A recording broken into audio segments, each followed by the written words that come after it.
ሰላም ሰላም፣ እንዴት ቆያችሁልኝ? ደህና ናችሁ? እኔ ያለው እግዚአብሔር ይመስገን ደህና ነኝ። ባላችሁበት ሰላማችሁ ይብዛልኝ።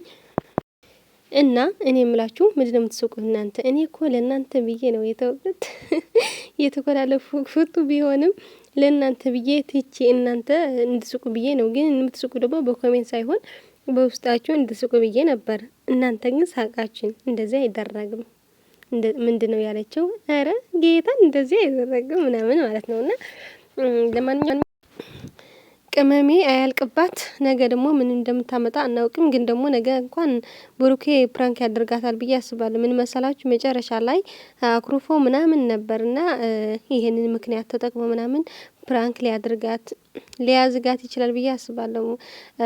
ቻናልን በጣም ቀዝቅዟል። በጣም ገርሞኛል እኔ ለራሴ ማለት ነውና እንደዛም ቢሆንም ቢሰሩ ጥሩ ነው። ምንም ችግር የለውምና ከዛ ደግሞ እንደዚህ ምንም እንዳልሰራች ማለት ነው ተባብላለች። አያችሁት? በቃ ችግር የለም እረዳሃለሁ፣ ምን ችግር አለው ምናምን እያለች ነበር። አንቺ ራስ ሰርተሽ እንደዚህ ይደረጋል? አንቺ የምር ግን በጣም ነው የቻለችው። በቃ ምንም እንዳላደረገች ምናምን አክት ያደረገችው በቃ እኔ ገርሞኛል። ወይኔ ያንቺ ስራ ግን። ለማንኛውም ግን ፍቅሮቼ ትዳር ልመስረት ፈልጌ ነበር አስቤም ማለት ነው። ግን ደግሞ የአሁን ያለነው ጊዜ ትዳር በጣም ከባድ ነው። በቃ እንደ ፍቅር ከባድ ነው እየሆነብን ነው። እና ደግሞ በሚዲያ ምናምን ከሆነ በረከት የለው ይባላል። እስኪ አማክሩኝ፣ ላውጣው ባሌ ይዤ ልመጣ አስቤያለሁና ተቀበሉኝ። በቃ እናንተም ፋብላችሁ የተበደለውን እሱ ያውቀዋል። በቤታቸው እኛ መግባት አንችልም። ምክንያቱም ሁለቱም ይተዋወቃሉ። ወንድ ብቻ ሳይሆን ሴት ልጅም አለች፣ ለደጅ የምትኖር ለቤቷ እሳት የሆነች ገባሻል። መፍረድ አንችልም ነው። እኔ አሁን ፍቅር መስዋዕትነት ከፍሏል። እኔ በማየው ቪዲዮ መስዋዕትነት ከፍሏል። ኦልሬዲ ምናምን ልል እችላለሁ። አሁን ምድር የሚኖሩትና ዩቲዩብ ላይ የሚኖሩት አንድ አይነት ስላልሆነ መልሱ ትክክለኛ እውነት በሆኑ አይመጣም። በቃ መፍረድ የሚቻለው ምንድን ነው? መረጃ ባላት መልኩ መረጃዋን ታቀርባለች። ከዛ በኋላ ያለው ነገር ይፈራረዳሉ። ሲቀጥል ደግሞ እኔ ማቀው 900 ኖራቸው 700 ኖራቸው 800 ኖራቸው ባንክ ሲያበድርሽ ብር ሳይዝ አያበድርም። የፈለገ ዋስትና ቢኖርሽ ሊብሬ ቢይዝብሽ ኦር ደግሞ ቤት ካርታ ቢይዝብሽ የሆነ ፐርሰንት አስይዘሽ ነው። አዎ የሆነ ብር አስይዘሽ ነው፣ የሆነ ፐርሰንት አስይዘሽ ነው ባንክ የሚሰጥሽ። ምንም አልያዙ 700 ብቻ ስለኖራቸው እሱ እኮ ሲታሰብ የነበረው የምር ካወራን ማለት ነው። እኔ ሙድ እያያዙብን ብሏል ይመሰለኝ። አንድ ያልገባኝ ነገር እንደው አንቺ እሺ ዩቲዩበር ናቸው፣ ግን አሁን ለምሳሌ ባንክ ቤት ሄደሽ እኮ ቤት እንኳን ስትገዢ የሆነ ቋሚ የሆነ ነገር መኖር አለበት አይደለ? የዩቲዩብ ስራ ደግሞ ቋሚ ስራ አይደለም። አንዳንዴ እሱን እኮ ነው የምለው። ደሞዝ ላይኖራቸው ይችላል አይደለ? እንደ እይታው ነው የሚከፍላቸው አይደለ ዩቲዩብ። እና እንደዛም አንዳንዴ እንደዛ መታሰብ አለበት እንጂ አሁን ይሄ እኔ እንጃ። አሁን ያልሽው ነገር ትክክል ነው የሆነ እኔ እንደዚህ አሁንም ትክክል ነው ብዬ አላምንም። ለምን መሰለሽ? ባንክ ሲያበድርሽ የሆነ ፐርሰንት ይይዛል። እኔ አውቃለሁ፣ ስለማውቅ እኮ ነው። የሆነ ፐርሰንት ይይዛል። የሆነ ፐርሰንት ሳይዝ ማበደር አይችልም። እሺ እነሱ ሰዎቹ 700 ሺህ ብር ነው ያላቸው። 1 ሚሊዮን ሊያበድራቸው የሆነ ነገር ማስያዝ አለባቸው። ቋሚ ነገር ብር ማስያዝ አለባቸው። ማስያዝ ብቻ ሳይሆን አይምዬ ማስያዝ ብቻ እኮ መፍትሄ አይኖረውም። ለምን መሰለሽ? መኪናው ዳሽን እስክትከፊ ድረስ ሊብሬ። እንዴት ናችሁ? ሰላም ናችሁ? ሰላም ነው። ገኒዬ እንዴት ነሽ? እንኳን ደህና መጣሽ። እንዴት ናችሁ? ሰላም ናችሁ? ደህና ናችሁ? ህይወትዬ አለን፣ እግዚአብሔር ይመስገን አለን፣ እግዚአብሔር ይመስገን። ዛሬ የሆንኩትን ልንገራችሁ ውዶቼ፣ ዛሬ የሆንኩትን ልንገራችሁ። ይህ ቀን አሁን ደገፍ ብዬ ተኝቻለሁ። ከዛ በኋላ ሰውዬው ደወለና ማለት ነው እራት አለኝ። እንዴ ያሟን ብድግ ስል አንደኛው የኢትዮጵያ ሰዓት አቆጣጠር ነው ያለው፣ አንደኛው ደግሞ የዚህን ሳየው 7 ሰዓት ይለኛል። ወይኔ በዚህ ሌሊት ምንድነው ምግብ የሚለኝ ብዬ ቁጭ አልኩ ትንሽ ሰዓት ማለት ነው። ከዛ ቆይ እስኪ እርቦት ይሆናል ወጥቼ ስሰጠው ደጁ ነው ያለው፣ ገና ቀን ነው ማለት ነው። ወይ ውርደቴ! የለም ብለውስ ኖሮ አሁን ተኛ ብለውስ ኖሮ በእንቅልፍ ልቤ እኮ እንጂ እኮ በቃ ደምት ምራቱ እንደዚህ ሳይተሻል ገንዬ ወይ እንዴት ነሽ? እናንተ ስለ ትላንቱ ነው እያወራችሁ ነው እንዴ? ትልቅ አስተማሪ ነገር እኮ ነው ትላንትና። ምን አስተማራችሁ? እስቲ ንገሩኝ። አስተማራችሁ መማር ሳይሆን ትምህርት ኖሮት ሳይሆን ለሰው እንትን ይኖራል። ቲ ቀብራራ ውዴ ላስገባኝ ስል ይመልስብኛል። ዩቲዩብ ድረሽና ውጪና ከቲክታክ ከኔ ጋር ዩቲዩብ ደርሰሽ ተመልሰሽ ነው ማሪ። እምቢ አለኝ። ስቤሻለሁ ግን እምቢ አለኝ። ለምን እንደሆነ አላውቅም። ዛሬ ስልኬ ተነስቶበታል። እሺ ልሞክር። ገበና እያወጡ ደጅ ማስጣት እንደው ሆነ በቃ ቲክቶክ ላይ ሀገንዬ እኮ ገበና መውጣት የለበትም፣ በውስጥ መፈታት አለበት። ይሄ አሁን ለምሳሌ ብዙ ሰዎች ሊኖሩ ይችላሉ በእንደዚህ አይነት ነገር ውስጥ በውስጥ ወልዶ የወለደ ሰው ተለያይቶ ለማይለያይ ለማለት አብሮ መኖር ባይችሉ ልጅ ያገናኛቸው ፌመስ ለመሆን ብለው ነው ህይወትዬ። ኦኬ ይሆናል፣ ምን ይታወቃል። ግን በጣም የሆነ ሙድ እያዙብን ነው የሚመስለኝ። ፌመስ ለመሆን ነው እንጂ አሁን የህግ አቃል አይጨርሰውም ይሄን ነገር። ኧረ ጨርሰዋል ማለት ጓደኞቻቸው አይጨርሱትም። የህግ አካል የለም እዛ ሀገር። አብረው ኖረዋል፣ አብረው ኖረዋል 3 ወር። እኔ ህጉን እንግዲህ የሚመስለኝ ትንሽ አብረው 3 ወር ከቆዩ በኋላ ወንድና ሴት ኢትዮጵያ ውስጥ ባለትዳር እንደ ባለትዳር መብቷን መጠየቅ ትችላለች። ሁለተኛ ነገር ደግሞ ልጅ የሚያህል ነገር ከእግዚአብሔር የተሰጠ ትልቅ ስጦታ በመሀላቸው አለ። ምስካር የሚሆን ልጅ አለ። ስለዚህ እዛ ጋር ያሉትን አሁን እንደነ ብሩክ ምናምን እነ ማን ነው እሱ አብርሃም ምናምን ሰብሰብ አድርጎ ሽማግሌ አንድ ሀገር ልጆች ናቸው። በዛ ላይ ደግሞ ወደ ህግ መሄድ አይቻልም። እዚህ ጋር አንጥቶ መናገር ሁለቱም ጋር ጥፋት አለ። መናገር የማይፈልጉትን ሳይወዱ በግድ እየተናገሩ የራሳቸውን ታሪክ በጣም ያስጠላል። እውነት በጣም ነው። ሲጀመር ደግሞ ሂውዬ እኮ ምንድነው የምትጠራጠሩ መሰለሽ?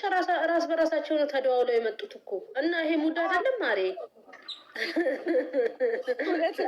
አይ እንትኑ ተሸጦባት ሊሆን ይችላል እኮ ተሰረቀብኝ ብላ ስታለቅስ ነበር። ተሸጦ ሊሆን ይችላል፣ አላቅም። እሱ ጋር እኔ ምን ስለ ዩቱብ አያያዝ አላቅም። ይሄ ሴም ካርድ እሱ ጋር ነው ያለው ይስጠኝ አለችው። እውነቷን ሊሆን ይችላል፣ ግን ይሄንን እዛው ለዛው መጠየቅ አይችሉም ወይ? የግዴታ ሚዲያ ላይ የሚያስመጣቸው የሆነ ፌመስ መሆን በቲክቶክ መታወቅ ምናምን ፈልገው ነው። እንደውም ኦዲየንሶቻቸው እንዳያምኗቸው እኮ ነው ያደረጉት። ከዚህ በኋላ ውሸታሞች ናቸው። ግንኙነታቸውን ሁሉ ሲገልጹ ራሱ ስሰማቸው እኛ ገና ዩቱብ ሳንጀምርም ጓደኛ ነበርን፣ ቤት ተከራይተን የ800 ብር ቤት ተከራይተን ምናምን እያሉ ነው ያወሩት። ስለዚህ አሁን ሁሉንም እነዚህ ነካ ውሸታም ዋሽተን ነው ለኦዲየንስ እንዳያውቅብን ነው የሚል ሁሉ ምክንያት ሰጥቷል ልጁ። ስለዚህ ሲጀመር እኮ ወጥቶም እኮ እኛ ደብቀናቸዋል እኔና ፍቅር ልጅ አለን ብሎ ነው ያለው። ቪዲዮ ሲሰራ ራሱ መጀመሪያ ገና ብሏል። ስለዚህ ውሸትን ነው አሁን እያስተማው ውሸትን ነው የተናገረ፣ መደበቅን ነው እምነት እንዲያጣ ነው የባሰ ማብራሪያ እየሰጠ ያለው። ደብቀናቸው እንደውም እሱ እንደውም ዛሬ ደግሞ በደንብ አጠናቅሩት። ትላንት ደግሞ እንደውም ገና ይሄ ዩቱቡን ምንትነው ሳንጀምረው በፊት ነው እኛ ፍቅረኛሞች ነበርን አብረን መኖር የጀመርነው ቤተሰብ ሳያቅ ኦዲየንስም ሳያውቅ። ኦዲየንስ ችግር የለውም ቤተሰብሽን መደበቅሽ። ኦዲየንስ እኮ ከአብርሃም ጋር ነው። ግን አንዳንድ ሰው ደግሞ ሀይሚዬ አንዳንድ ሰው ያልገባው ነገር ከኦዲየንስ እኛ ምንም ማለት አይደለንም። እኛ እኮ የተለያየ ሀገር ለሆነ አላማ የምንኖር ሰዎች ነን። ግን ወላጆችን ነው ስለኛ ችግር የለውም። ኦዲየንስን የደበቀበትን ምክንያት ልጁ ሲጠየቅ የተናገረው አንደኛ እምነታችን የተለያየ ነው። እኔ ሙስሊም ነኝ፣ እሷ ደግሞ ክርስቲያን ነች። ስለዚህ ያንንም ነገር ያዘን ምናምን ብሎ ተናግሯል። ለእኛ አሁን በግዴታ ላይፉን የውስጡን ጎልጉሎ ያውጣና ይንገረን። በአንዳንዴ በዚህ የተበሳጩ ሰዎች አሉ መሰለኝ። ይሄ ችግር የለውም ብዬ ነው የማስበው። እያንዳንዱን ላይፍሽን እኔ ንገሪኝ ብዬ አላስጨንቅሽም። አንቺ ማየት ያለብኝን ታሳይናለሽ። ውሸት ግን ካለ ጥሩ አይደለም። ውሸቱ ላይ ነው ችግሩ። መዋሸትና እያታለሽ የማይሆን ነገር ትምህርታዊ ያልሆነ ነገር የሚሰሩት የድራማ ብለው እሱ ላይ ችግር አለው። ግን የግዴታ እኔና እንትና ስንገናኝ በዚህ ነው የተገናኘ ነው በዛ ነው እያለ ይሄንን ማውራቱን እኔ ቢያወራም ለእኔ አይዶን ኬር። ግን ይሄ የውሸት ነገር ግን መስራታቸውን ላልደግፍ እችላለሁ። ለምን ዋሹ? እነሱ ከዋሹ ሁሉም ውሸታሞች ናቸው ምናምን ያስባላቸው የሱ ውሸት ነው። ታሪኩን በአጠቃላይ ትክክለኛውን ውስጥ የሚያደርጉት የሚለብሱት፣ የሚበሉት፣ የሚጠጡትን ላይፉን እንዴ እንደዛ ካወራሽ ሰው ለስድብ ራስሽን አጋልጠሽ ነው የምትሰጪው። ዛሬም መናገር አልነበረበትም። በፊት የተናገረውን ዛሬ ለምን ተናገረው? መናገር የለበትም። ግን እኔን የማያስተምረኝ ነገር ብልግና የሆነ ነገር ይሄ በቃ የኢትዮጵያን ባህል የማይወክል ደስ የማይል ነገር ማቅረቡ እዛ ላይ ስህተት ነው። የሚያቀርቡ ከሆነ እንደዛን አይነት ነገሮቹ ትምህርት የለውም። አሁን ጭራሽ አሰደበው። እንደውም በልጅነታቸው እሱም የተሳሳቱበትን መንገድ ተናግረው ነካ ባለጌዎች ናቸው ነካ እሱም ራሱን መቆጣጠር አለበት እሷም ራሷን መቆጣጠር አለበት እያለ ሰው እንዲፈርድባቸው ነው ያደረጋቸው። በጣም ያስጠላል እውነት። ሲጀመር በቃ ገመናቸው ምን አስወጣቸው እዛው አይጨርሱም እንዴ? እኔ እኮ ግራ እሱን እኮ ነው የምልሽ። የሚነገርና የማይነገር ነገር አለ። ሁሉንም ነገር ሚዲያ ላይ ወጥቼ እናገራለሁ እንዴ? እኔ አሁን እዚህ ጋር ከእናንተ ጋር ቁጭ ስል የሆነ ሲጀመር እኮ አለች እኮ ታሪክ ልነግራችሁ አታውራ ሲምና ዩቱቤን የፈለግኩት እያለች ነው እሷ። አልፈልግም ይሄን ነገር አታውራ። ከዛ ከስር ምን አሉት መሰለሽ? አንተ ትክክል ለበርታ ሲሉት ኮመንት ያነባል። በዛው ቀጠለና ኮመንት እኮ ባለጌ። በመሰረቱ ደግሞ ልጁ አነጋገር አይችልም፣ ደግሞ አይችልም አነጋገር ራሱ። አረሷም አችልም ግልፍተኛ ናት። ሁለቱም አይችሉም፣ ገና ናቸው። አይችሉም ግን አይወራ ያለችው እሷ ነው። የመጣሁት ለሴሜ ነው ነገር እንዲስተካከል ካድ ሌላ ነገር አናሳ ካነሳ ወደ ሌላ ሊሄድ ነው ሲባል እሱ ደግሞ የሚሄደው ዙሪያ ጥምጥም ነው። መልሶ ያንኑ ነው መልሶ ያንኑ ሲያወራ ይጀምርና መልሶ ያንኑ ነገር በተለየ አቅጣጫ ያንኑ ነው የሚደግመው። እኔ ቢሆን ይደግመኛል። እንደውም እንትና በጣም አደነኳት። ሲጀምር ኦዲየንስ እኮ በቃ እያለ ነው እኮ ያንኑ ታሪክ ነው የሚደግመው። መልሶ ይደግመዋል። ምንም እኔ ትምህርት የሚሰጥ ነገር አላየሁም። ትምህርት አይሰጥም። ያው ግን ምንድን ነው ለአንዳንድ ሰዎች ገበና ማውጣት እንደሌለባቸው እርስ ውስጥ መፍታት እንጂ ደግሞ በልጅነታቸው አንቺ ስላልተሳሳትሽ ወይ አንድ ሰው ስላልተሳሳተ አንደኛው አይሳሳትም ማለት የለብንም። አንዳንድ ሰዎች አትፍረዱ።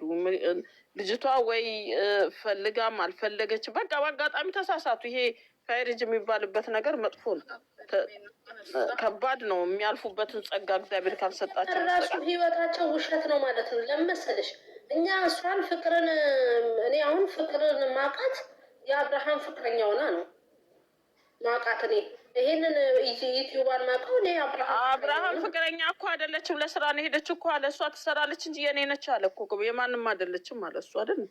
የእሱ እንደሆነ ኖ አሁን እኛ እንደምናያቸው ዩቲዩብ ላይ የአብርሃም ፍቅረኛ እኮ ዩቲዩብና ውሸት ነው። እሱ ነው ውሸት። እሱን ሁሉ አወጣባቸውና ገባሽ? ይኸውልሽ ሀይሚዬ እሱን ሁሉ በመናገሩ አሁን በሙሉ እና አብርሃም ሁሉ የሰሩት ሁሉ ውሸት በቃ እንትን እንዳለ የብዙዎችን ህይወት ነው ዲስሚስ ያደረገው እንትን ያደረገው ይሄ ነገር።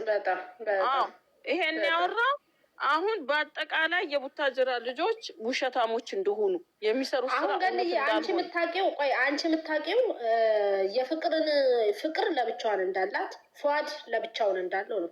ከስር ራሱ ኮመንት ሲሰጡ የነበሩት ምንም አንድ ላይ ነው የከፈት ነው ሲል ከስር ኮመንት ለብቻ እሷ ምን አለች? ለብቻ ነን አንተም ማስረዳት አልቻሉም። ሀይሚ እንዴ እኔ ምን አልኩ እየሰማ እኔ ገብቼ ላስረዳላችሁ እንድትምር ድረስ እግዚአብሔር በጣም ማስረዳት አልቻሉ። እሱ ምን ይላል? አንድ ላይ ነው ይላል።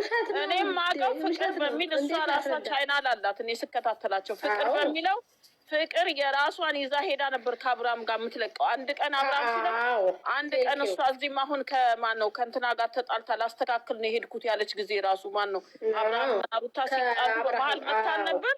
እንደውም ተመለሱ ምናምን እያለ ህዝቡ የዛን ጊዜ በፍቅር ፉአድ ደግሞ በራሱ እየመጣ ሚስቴር ልቀቅ እያለ አሁን ይሄንን እንኳን ለማስረዳት እንደውም ትንሽ ነው ያብራራት ነው ሲጀምሩ አሁን ይነቃባቸዋል። እዚህ ጋር ስትመጪ የዩቲዩብ ስራቸው ሊነቃ ነው።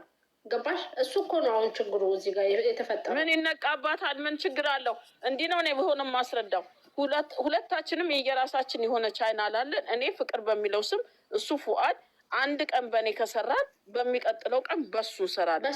አንድ ቀን አብረን እየተባበርን እንደዛ ነው የምንሰራው። ዛሬ በእኔ ከለቀኩ ነገ ደግሞ ባለቤቴ ስለሆነ ነገ ደግሞ የምንሰራውን ነገር በሱ ሁለታችንም እኩል ነው የለፋል። ነገ ደግሞ አይዲያ አንጥተን በሱ እንሰራበታለን።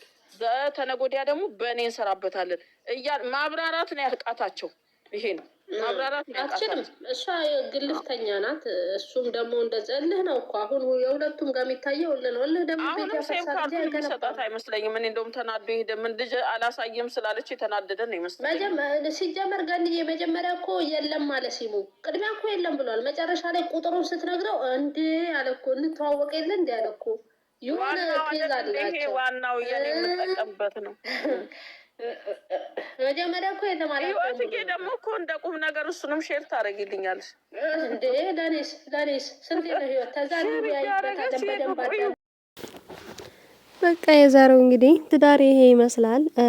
በትዳር መሀል ብዙ ነገር ቢፈጠርም በሰላም በፍቅር ይፈታል ለማለት ፈልጌ ነውና ለማንኛውም እናንተም ትዳር የያዛችሁት እስኪ አስተምሩን። ማለት የምሬን ነው። ትዳር የጀመራችሁት ምናምን ለኛ ምን ማድረግ እንዳለብን አንዳንዴ እኛ ሴቶች የምንጠብቀው ሌላ የሚሆንም ሌላ ስለሚሆን ማለት ነውና